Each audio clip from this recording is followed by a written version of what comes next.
Having made lots of videos about the really crap and dangerous mains voltage LED lights on eBay, I thought let's take a look at a set of the low voltage ones. And these ones in the listing show the low voltage power supply. And this one came from Automotor Biker 2019. Good positive feedback actually, and they arrived fairly quickly. This is looking promising so far and quite affordable. Let's see if the power supply lives up to our expectations though. So I open it up and here is the low voltage power supply. This is the important bit. It has the controller built in.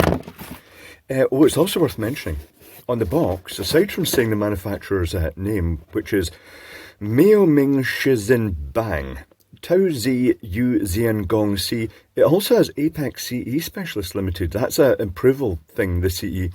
And it gives a UK address. That is interesting. So this is promising. I'll plug them in. And the good news is that they do remember their last setting. You've got a little button here to change the settings, but it does seem to, well, I've never tried if it defaults. Let's try it. So let's unplug it for a while. Now I've put it to the hideous flashing setting, and we'll plug it back in and see if it remembers it. Yes, it does. Okay. So the UK versions, these things tend to operate at, and American versions, these things tend to operate at 31 volts. The reason for that, I'll just zoom down onto that a little bit. The reason for that is because they're sort of keeping within the safe low voltage levels, but also by going for 30 volts, that means that this 300 light set can have 30 LEDs in parallel, and then another 30, and then another 30, all connected in a series parallel arrangement to make up to 30 volts. Now, in the past, the other ones have been very hard to open. It's typically this back here has been super tightly glued on, and it takes ages to get it off, and I think that's going to happen again. But coming off it will. I think I'm going to end up doing what I've done in the past, basically get the pliers and physically just gouge it off, because if it's anything up to the standards of the compliant sets of lights, this will be sitting into a sort of groove and it'll be absolutely glued to death or ultrasonic welded to death to the point that, you know, it's really destructive getting it apart. So given that that takes a fair amount of time due to chewy plastic, I'm going to pause while I do that. One moment please. Messy, but we are in. Now, let's see if we can get more out. Now, it's worth mentioning that usually these just slide in and go onto pins at the back, whichever type of plug you have locally, it just has little spring contacts like this. But it's also got them at this end, including the button here is just going over a little tactile switch, and it's got the springy bits. So let's get the long nose pliers here, grab the circuit board and see if it pulls out. It does. And you know what I'm seeing here? The interesting bit, and I'll zoom down a bit in this, see that the pins, it's got great separation here, and it's got the proper class Y, it's got the pins protruding out from the transformer. See, this set of lights did not cost much more than the dangerous mains voltage ones, and yet it's got all these safety features and a bit of filtering by the look of it. Right, tell you what, you know what happens now? I'm going to take a picture of this, and then we shall explore the circuitry. So I'll just do that right now. One moment, please. Reverse engineering is complete. Let's explore, and I cannot lie, that was a very long one moment, please, for the reason that there was an unidentifiable chip in the power supply. Right, let's zoom up, and I shall show you bits on this circuit board. Here is the 10 ohm input fusible resistor. Notice the big gap here surrounding that, giving it plenty of room to blow clear. That is amazingly good. We've got some filtering. We've got two smoothing capacitors with an inductor between them. We've got a transformer with that extra spacing out for separation with the triple insulated wire. And because this system uses just two windings, it's not like the secondary sandwich between a sense winding or half primary and second primary and then the sense. It's literally just the primary in the middle, and then it looks like the secondary wound over the top. This is good, good for separation. There is a proper class Y capacitor for interference suppression.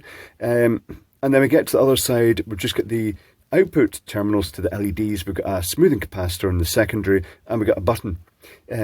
And again, the input is just spring-loaded terminals. And if you look down the inside of this plug, you can see those little pins that it just slots over.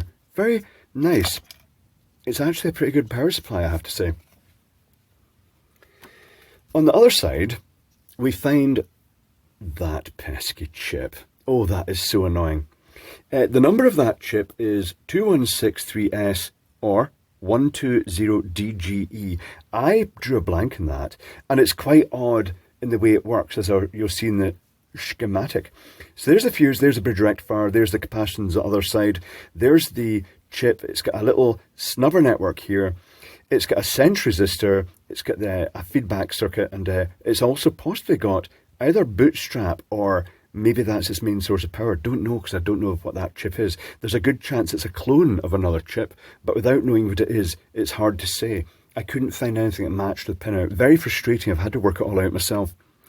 On the other side, after this massive isolation gap, we have a standard diode. It's not a Schottky, but there is the provision for a snubber network that you'd normally find across Schottky diodes, because the Schottky diodes, although they've got a fast response and a low forward voltage, versus a standard silicon diode, which I think Schottky is silicon as well, but a standard format diode, they do not like their reverse voltage being exceeded, and even a slight spike will actually damage those diodes. We have the smoothing capacitor with a little stability discharge resistor across it, and then we've got the main chip, and that's more or less it really, other than the memory chip, and a couple of capacitors, because this seems to generate a supply that I believe is 3.3 volts. And then there's this strange link here. I don't know if that was for extra filtering, but it's between these two capacitors. You shall see on the schematic. And there's a little switch going to an input. That is it. Oh, things worthy of note. The two outputs, each has a capacitor going to the negative position, but they've not occupied it. I wonder if that's just for noise filtering the output as it changes state. But I don't think it would be needed, because the wiring itself would probably have capacitance. Right, let's take a look at the schematic. Let's start with the hard bit that took me the most time to reverse engineer, because it would have been so handy with a manufacturer's data sheet. Here's the incoming AC supply. It goes via the fusible resistor, then there's a bridge rectifier, and then it goes to the first electrolytic capacitor, 4.7 microfarad, 400 volt, through a very high value, 2.2 millihenry inductor. The inductors, they're normally measured in microhenry, and this is red, 2,200 microhenry by the look of it. So that's 2.2 millihenry, and then another 4.7 microfarad 400 volt capacitor. So good filtering.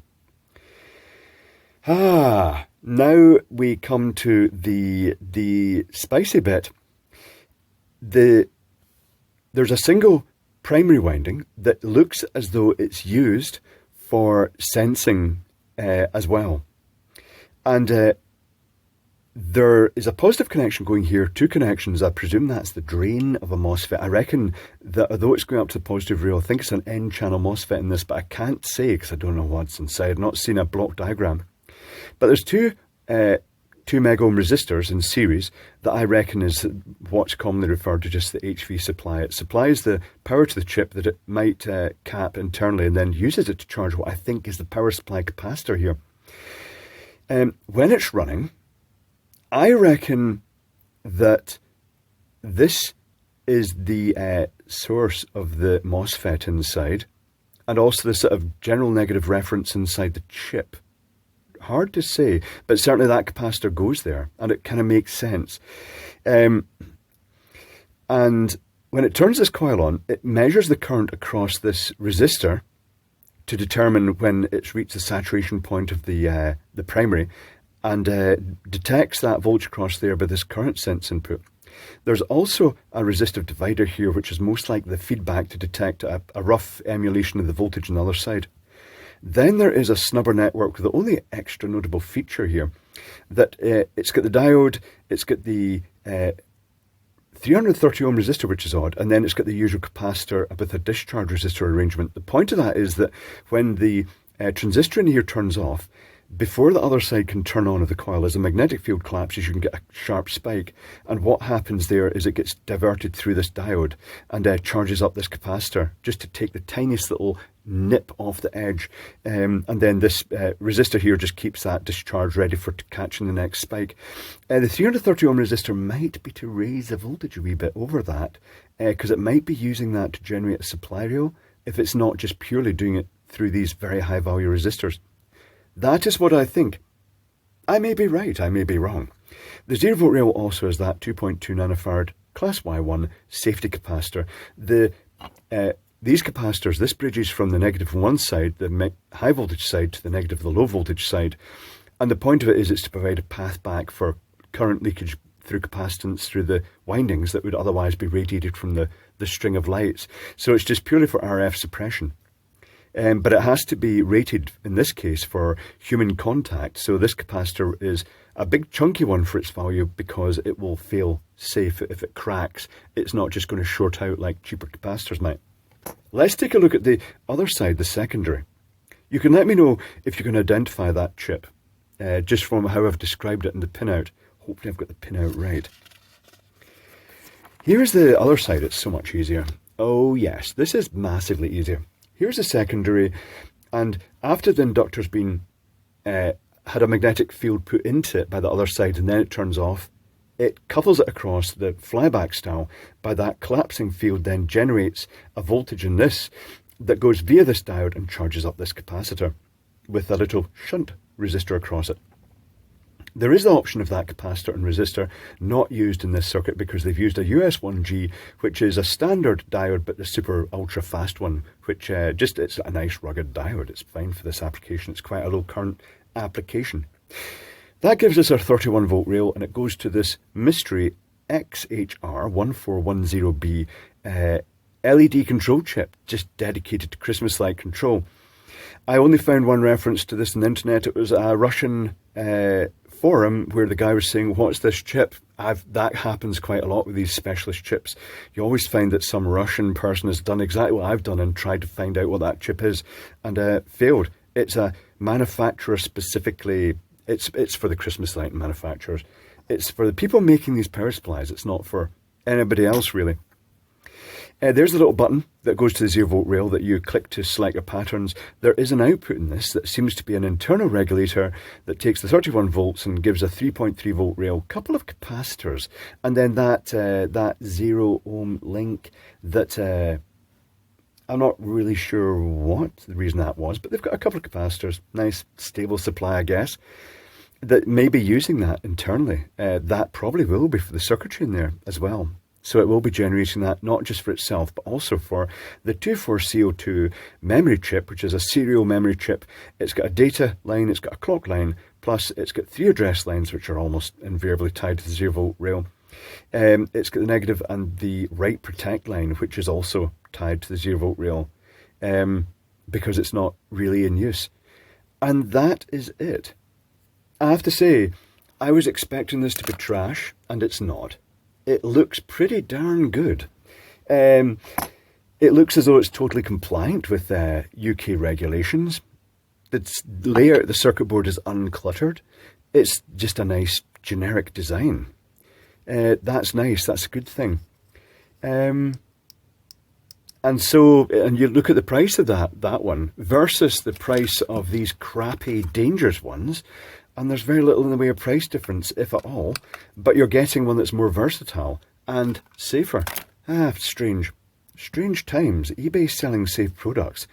What has the world come to? But there we go. That is it. The inside of a cheap generic set of eBay Christmas lights, grey import, but seemingly they've come via sensible channels, so maybe not so much of a grey import. And they've got a compliant and safe power supply. Amazing stuff.